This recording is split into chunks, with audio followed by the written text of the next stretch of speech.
Total po ng pasahero ay 340. Ito po ang first na charter flight ng OWA at ang kapartner natin dito ang ating flag carrier Philippine Airlines.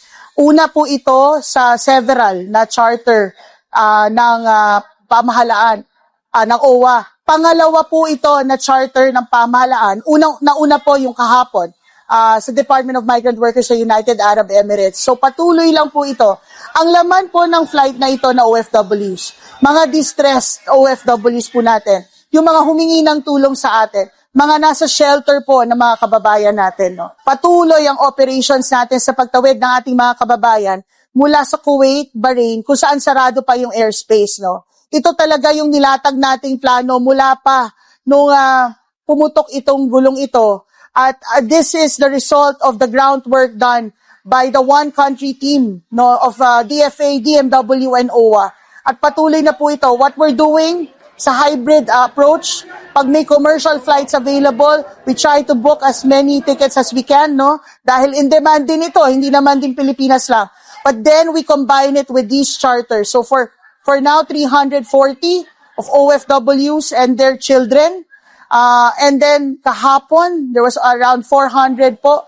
And tuloy-tuloy pa po kami sa pag-charter ng eroplano, pagbubook ng mga flights para po sa ating mga kababayan. Kasi mga ilang minutes lang biyahe dun sa tinamaan ng missile tuloy-tuloy yung pagpapalipad ng Iran ng mga missile baka mas lalong makapasok, tsaka baka lumala, mas mabuting umuwi na lang talaga muna.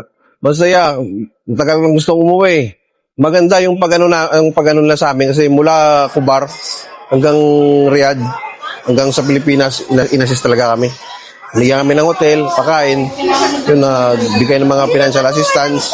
Sana mas anuhin pa nila kasi marami pang mga naka-ano doon may marami pang nag-aantay doon ng mga flight stranded sila ngayon. Usually sa Riyadh po, alhamdulillah, wala naman. Pero sa Al-Kharj, pero the last na, alam mo naman po sa social media, na yung parang, hindi po fake news pa o syempre nakakatakot din kasi may pamilya ka dun Sinasabi nila, binomba na yung airbase ng Riyadh. So, naisip ko na lumayas ako, sabi niya, uwi na lang kayo. Okay na ako yung mahuli dito. Kayo na yung mauna. Napakahusay na ginawa po, lalo po sa Pangulo natin. Nagpapasalamat din po kay President Bongbong Marcos at saka po sa bumubuo ng OWA at saka sa Polo po, sa repatriation. Napakarami pong mga natutulungan nila na tulad namin mga distress at saka sa lahat ng nasa shelter. President Bongbong Marcos, maraming salamat sa programa na pinabot mo sa amin. Malaking bagay ito para sa amin, tsaka pag sa pamilya ba namin. Sana magtuloy-tuloy, tsaka marami pang matulungan na kagaya kong OFW na mga na-stranded, may mga problema dun sa ibang bansa. Sobrang salamat po talaga. President Bongbong Marcos, maraming salamat po at nakauwi po kami at sa inyong handog na serbisyo po. Maraming salamat po.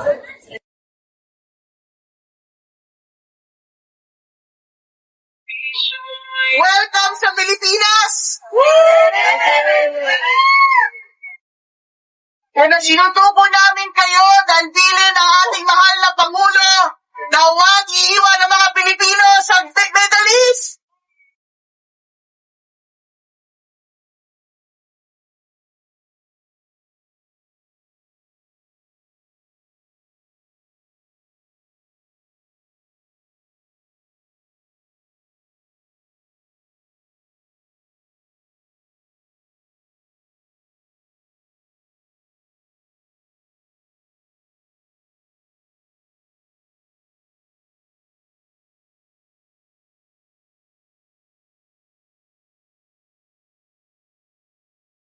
Ayan.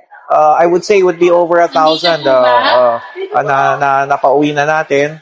And patuloy lang itong effort na ito kasi on the ground, we still have people doing the commercial flight bookings. We still have people doing the land crossings. Kasi we're looking at 5 to 6 countries here. And 8 countries pa nga, no? If you include Jordan and Lebanon. And then, ito, yung chartering. So, on many fronts, on many ways in which we can bring people home, it's not just one particular way, but this is the biggest way, the chartering. Sinisigurado ho natin ng ating mga bumabalik na OFWs, matutulungan, mabigay yung medical assistance sa kailangan nila. So ngayon pa lang, dito sa airport, meron kami nito, team from Las Piñas General Hospital na nagbibigay ng emergency medical assistance sa kanila kasi syempre nagbiyahe yan or baka merong may hypertension or kung ano mang nararamdaman, masakit ang ulo, nabibigyan ka agad dito. Pati rin counseling, no? Kasi syempre, trauma yung mga yan. Pwede din, kung halimbawa ang mga depende sa assessment na ginagawa, kailangan i-refer to a higher facility. Kailangan dalhin sa hospital kasi may mga chronic diseases din. Gagawin din po natin yan, kinukuha yung kanilang mga datos dyan at nire-refer kung saan man nila, kung taga saan sila, no? At saan gustong hospital na DOH hospital.